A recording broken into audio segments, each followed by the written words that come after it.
Dewan Perwakilan Rakyat berencana merevisi Undang-Undang Penyiaran Nomor 32 Tahun 2002. Namun, draft revisi tersebut menuai polemik. Pasalnya dalam RUU inisiatif DPR tersebut memuat larangan terhadap penayangan produk jurnalisme investigatif. Selain itu muncul juga pasal yang dinilai bertentangan dengan Undang-Undang Pers. Namun Wakil Ketua DPR, Sufmi Dasko Ahmad menyebut jurnalistik investigasi tak dilarang.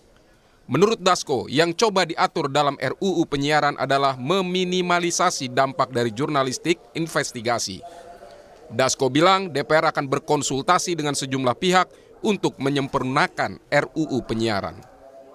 Ya seharusnya nggak dilarang, tapi impact-nya gimana caranya kita pikirin supaya kemudian jangan sampai, kan itu kan kadang-kadang nggak semua kan, ada juga yang sebenarnya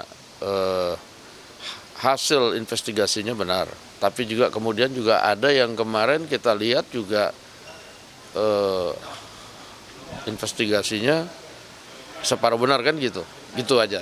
Nah ini kita akan bikin aturannya supaya sama-sama jalan dengan baik. Pasal kontroversial di revisi Undang-Undang Penyiaran antara lain Pasal 50B ayat 2 huruf C, standar isi siaran memuat larangan mengenai penayangan eksklusif jurnalistik investigasi. Lalu ada pula pasal 42 bahwa penyelesaian sengketa terkait dengan kegiatan jurnalistik penyiaran dilakukan Komisi Penyiaran Indonesia.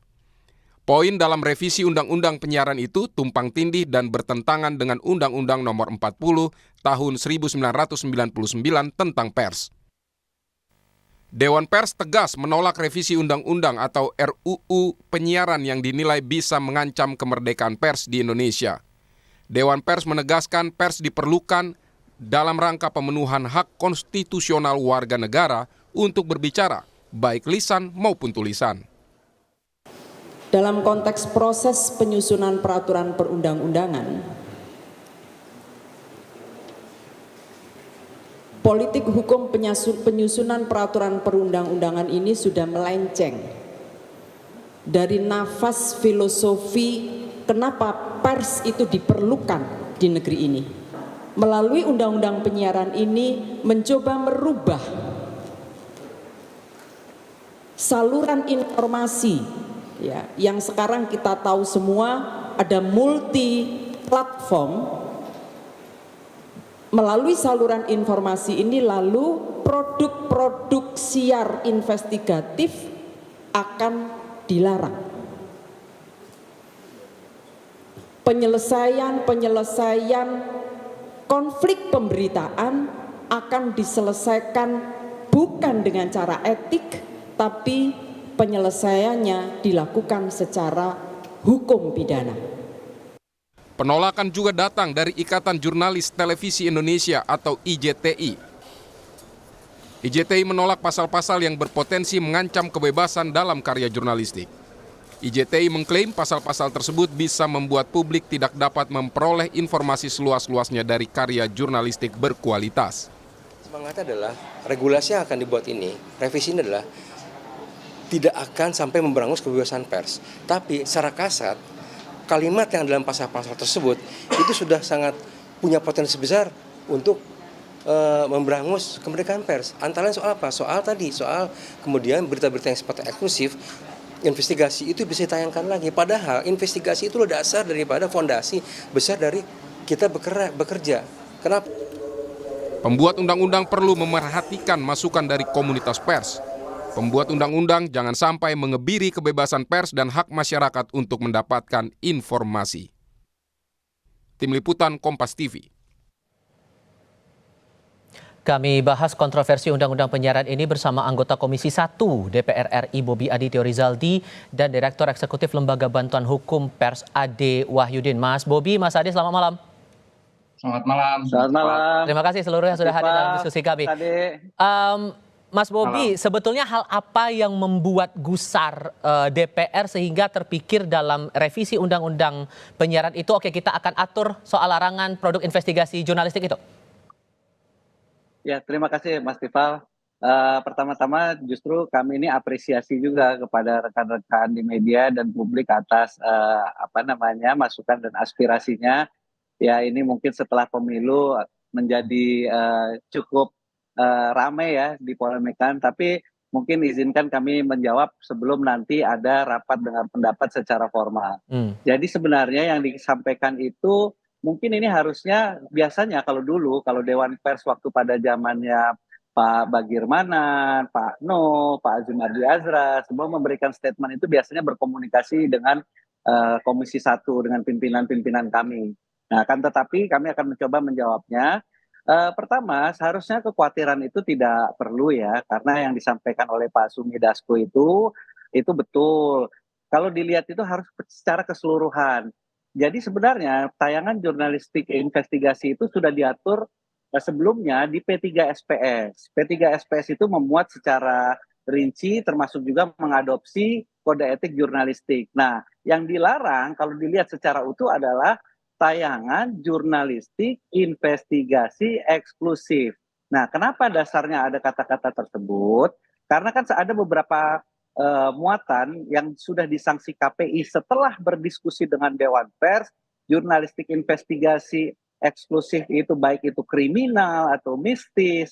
Nah, intinya kalau tidak salah itu ada 3 kegiatan dalam jurnalistik investigasi, yaitu adalah bagaimana mengumpulkan berita seperti informasi seperti kameranya itu harus tersembunyi, apakah itu harus meminta izin, mengumpulkan, mengolahnya dan mempresentasikannya. Nah, kebanyakan yang melanggar kode etik jurnalistik itu adalah proporsionalitas waktu dia memberikan pandangan-pandangan. Nah, ini yang banyak menjadi sanksi. Nah, oleh karenanya kalau dilihat jurnalistik investigasi eksklusif itu yang tidak diinginkan adalah eksklusifnya, bukan Apa salahnya tayangan eksklusifnya menurut Anda? investigasi. Jadi karena begini, kalau publik itu berhak berdasarkan pasal 28F itu mendapatkan informasi yang sebenar-benarnya.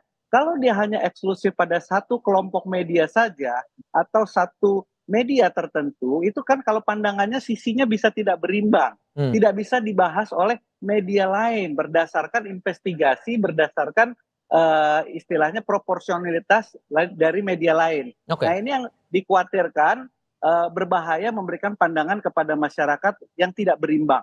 Jadi bukan jurnalistik investigasinya, tapi jurnalistik investigasi eksklusif. Jadi eksklusivitasnya sebenarnya yang mau diatur ini. Itu yang pertama. Lantas yang kedua, ini saya lanjutkan. Yang silakan, singkat saja.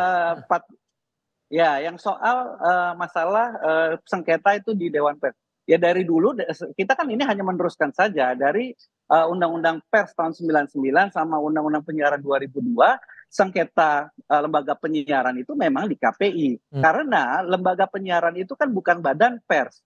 Undang-Undang Pers itu mengatur adalah di badan pers, insan pers. Karya jurnalistik itu ada jurnalistik penyiaran dan non penyiaran. Yang diatur dalam undang-undang ini adalah jurnalistik di penyiaran yang adanya di lembaga penyiaran, bukan di lembaga pers. Jadi tidak ada masuk tumpang tindih di situ. Nah, inilah kiranya yang mungkin bisa kita sampaikan agar tidak menjadi miskomunikasi, salah paham yang harusnya ini redaksional. Nah, mungkin kita masukan ini akan memperbaiki redaksional legal drafting agar sama persepsinya. Mas Ade, merespon dari penjelasan Mas Bobi tadi, gimana posisi LBH Pers? Ya, sebenarnya kami sangat menyayangkan ya pasal yang secara spesifik sebenarnya itu melarang jurnalistik investigasi. Banyak pihak asosiasi pers juga menolak karena memang definisi jurnalistik investigasi sendiri itu kan sudah terjemahkan di dalam undang-undang pers. Dan jurnalistik investigasi itu kan sebagai kanal yang efektif dan aman untuk whistleblower yang kemudian dia biasanya mengungkap kasus korupsi, kasus kejahatan lingkungan gitu ya. Kalau yang tadi disampaikan Pak Bobi misalkan terkait dengan yang tadi soal mistik ataupun terkait yang sudah dilarang oleh KPI, sudah diputus oleh Dewan Pers, saya pikir itu perlu juga dikaji apakah itu bagian dari jurnalistik investigasi atau memang bukan gitu. Karena kalau kita menggunakan kegiatan jurnalistik, karya jurnalistik, itu jelas di Undang-Undang Pers disebutkan terkait dengan kegiatan jurnalistik, konten jurnalistik itu tidak boleh dilakukan penyensoran ataupun pelarangan penyiaran. Jadi kenapa dianggap sebagai pasal yang bertentangan dengan Undang-Undang Pers? Karena di Undang-Undang Pers sendiri itu di pasal 4 disebutkan gitu ya. Dia tidak boleh dilarang terhadap penyiarannya. Oke, kalau Begitu. kemudian yang dipermasalahkan adalah soal eksklusivitas yang coba diatur dalam revisi undang-undang ini. Menurut Anda gimana, Mas Ade? Ya, terkait nah saya juga belum mengerti betul apa yang dimaksud dengan eksklusivitas, karena kan setiap kerja jurnalistik itu kan mereka memiliki ruang redaksi sendiri. Mereka punya agenda tersendiri untuk meliput suatu yang menurut mereka adalah itu memiliki kepentingan publik. Jadi saya pikir ketika dia sudah dikemas dalam produk jurnalistik gitu ya, dan itu kemudian disampaikan kepada publik, itu adalah hak yang memang dijamin oleh undang-undang pers gitu. Bukan berarti bahwa media lain tidak boleh memberitakan itu, media lain boleh gitu. Tergantung dengan redaksinya, apakah kemudian menurut redaksi tersebut itu memiliki news values-nya gitu ya, menurut redaksi tersebut, atau memang tidak. Jadi tidak ada larangan bagi karya jurnalistik untuk kemudian direproduksi ataupun bahkan diliput melalui angle lain gitu. Saya pikir begitu sih. Oke, Mas Bobi, ini terakhir yang disampaikan Ketua Komisi 1, Mbak Mutia Hafid, yang juga pernah berkecimpung di industri ini juga begitu sebagai wartawan media penyiaran. Dia menyampaikan bahwa RUU masih sangat dinamis, penulisan draft belum sempurna dan cenderung multitafsir. Dan dalam rapat internal komisi, sepakat Panja Komisi 1 akan mempelajari ini kembali. Sehingga akan ada kemungkinan bahwa RUU ini, revisi ini akan dibahas lagi dengan pelibatan sejumlah aliansi pers. Ya, itu tadi, Mas. Ya, jadi kita kan melihat bahwa redaksional legal drafting kita ini masih menimbulkan misinterpretasi. Padahal kalau dari substansinya kan itu tidak terbantahkan. Jadi substansi itu memang harus kita atur. Dan itu sudah ada sebelumnya. Jadi terima kasih masukan itu akan mungkin memperbaiki redaksional. Karena tadi yang berulang-ulang disampaikan kan bukan ada pelarangan jurnalistik investigasi. Yang dilarang itu adalah eksklusivitasnya agar ada media lain yang mampu menampilkan substansi serupa dengan proporsional yang mungkin berbeda dengan satu hal tersebut. Nah itu yang jadi eksklusivitasnya. Jadi jangan separuh-paruh. Nah ini mungkin nanti perlu pendalaman secara redaksional sehingga semuanya mendapatkan interpretasi yang sama. Dan soal hak eksklusivitas itu kan sebetulnya itu kebijakan redaksi masing-masing, Mas. Kalau dipukul rata dan diatur dalam undang-undang, ujung-ujungnya jatuh sanksi, apakah tepat menurut Anda? Ya itu yang sudah terjadi selama ini. Jadi banyak yang mendapat sanksi itu karena dalam presentasinya itu tidak proporsionalitas. Dan sekarang kan ada mungkin yang harusnya menjadi tugas Dewan Pers adalah publisher right. Jadi jangan sampai sudah ada yang merasa ditayangkan satu, ini adalah hak eksklusif kita. Tidak bisa dibahas oleh media lain dengan proporsionalitas yang berbeda atau yang lebih berimbang.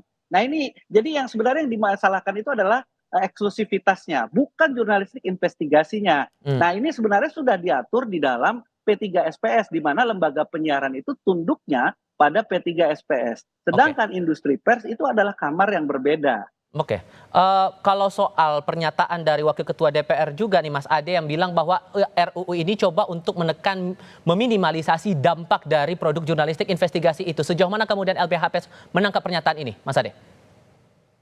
Ya, kenapa kami anggap sebagai pasal yang cukup menekan kebebasan pers? Karena tadi yang istilah yang digunakan di dalam pasal itu adalah jurnalistik gitu ya, jurnalistik investigasi.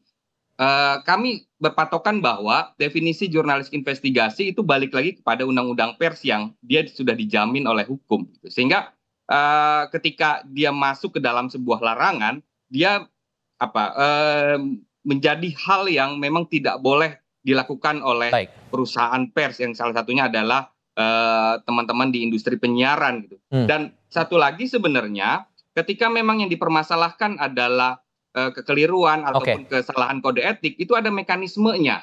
Ada hak jawab, hak koreksi, atau bahkan ralat kalau di penyiaran. Oke, ini yang harus diluruskan tampaknya kan, dan dijanjikan bakal ada upaya untuk berkomunikasi dengan aliansi pers juga untuk menjelaskan soal duduk perkara dari revisi Undang-Undang Penyiaran ini. Mas Bobi, terima kasih.